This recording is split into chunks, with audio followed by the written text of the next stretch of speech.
अस्सलाम वालेकुम। अल्लाह के नाम से शुरू जो बड़ा मेहरबान और नहायत रहम करने वाला है। Once again welcome to my YouTube channel. मैं कोमल रशीद अपनी न्यू वीडियो के साथ आपकी खिदमत में हाजिर हूँ।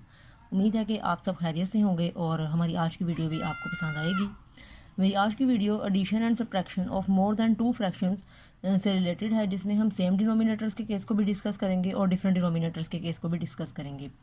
तो सबसे पहले addition and subtraction of more than two fractions हैं in case of same denominator. तो जिस तरह आपने टू फ्रैक्शंस में एडिशन सब्ट्रैक्शन फाइंड आउट किया था और डिनोमिनेटर सेम था, उसी तरह अगर मोर दैन टू फ्रैक्शंस हो जाए तो तब भी आपका जो प्रोसेस है वो सेम वैसे ही होगा जिस तरह आपने टू फ्रैक्शंस के केस में फाइंड आउट किया था। बस हमारे पास यहाँ पे एक फ्रैक्शन जो है उसका इंक्रीमेंट हो जाएगा। अब हम अपनी एग्जाम्पल की तरफ देखने चलते हैं। एग्जाम्पल नंबर 1 है 3/5 प्लस 2/5 प्लस 6/5। देखें यहाँ पे सेम डिनोमिनेटर आ रहा है, तो आपने डिनोमिनेटर को यहाँ पे एक ही बार राइट कर लिया और जो न्यूमिनेटर है आपका 3 + 2 + 6, 3 और 2 5 एंड 5 + 6 = 11/5। ये आ गया इसका आंसर। अब एग्जाम्पल नंबर 2 देखें आप, इसमें सब्ट्रैक्शन का क्वेश्चन है। अब ये 6/7 - 1/7 - 2/7 सेम डिनोमिनेटर है, आपने वन टाइम ही राइट किया और ऊपर वाली जो वैल्यूज थी न्यूमिनेटर की, आपने 6 में से 1 माइनस किया 5 और 5 में से 2 माइनस किया तो 3/7। ये तो केस था आपके पास सेम डिनोमिनेटर्स का और मोर देन टू फ्रैक्शंस में। अब हम चलते हैं डिफरेंट डिनोमिनेटर्स हों और एडिशन और सब्ट्रैक्शन ही हो।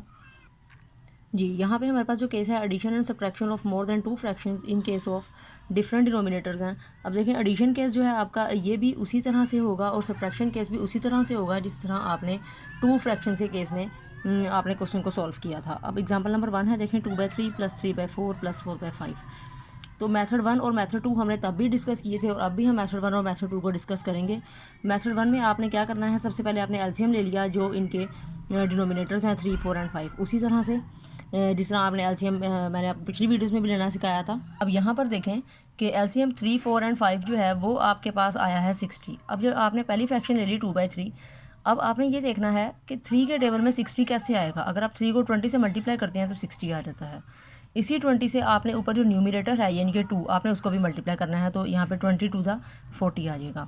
इसी तरह 3/4 में देखें आप, 4 को अगर आप 15 से मल्टीप्लाई करते हैं तो 60 आ जाता है और इसी 15 से आप अगर न्यूमिनेटर को मल्टीप्लाई करते हैं तो 45 आ जाता है।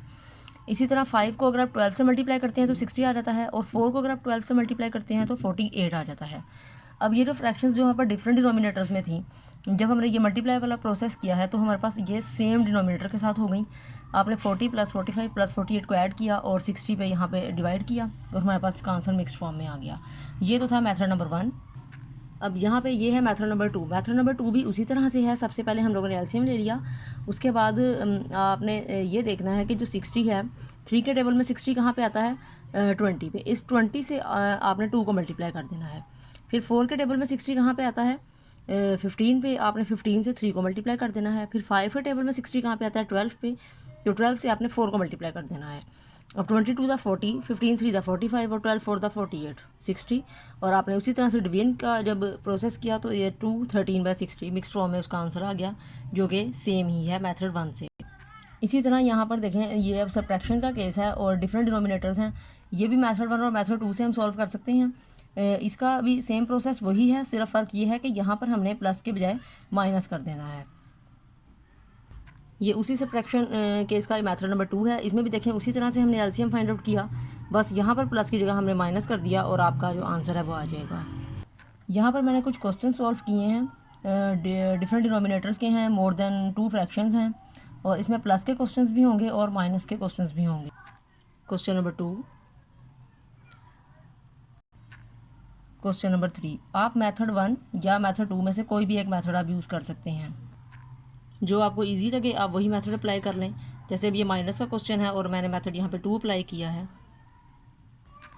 इसी तरह ये देखें क्वेश्चन नंबर 5 है, ये यहाँ पे कटिंग हो रहा था सेम टेबल पे, तो हमने इसे यहाँ पे कटिंग कर दिया। जहाँ तक क्वेश्चन सिंप्लीफाई हो सकता है आपने वहाँ तक क्वेश्चन को सिंप्लीफाई करना है। जैसे अब देखें ये 5/24 मज़ीद सिंप्लीफाई नहीं हो सकता था, तो यही इसका आंसर है। यहाँ पे 71/45 इसका आंसर आया है। हम इसे मज़ीद सिंप्लीफाई कर सकते थे, लेकिन मैंने इसे यहाँ तक ही स्टॉप कर दिया। आप अगर चाहें तो इसे मज़ीद सिंप्लीफाई कर सकते हैं।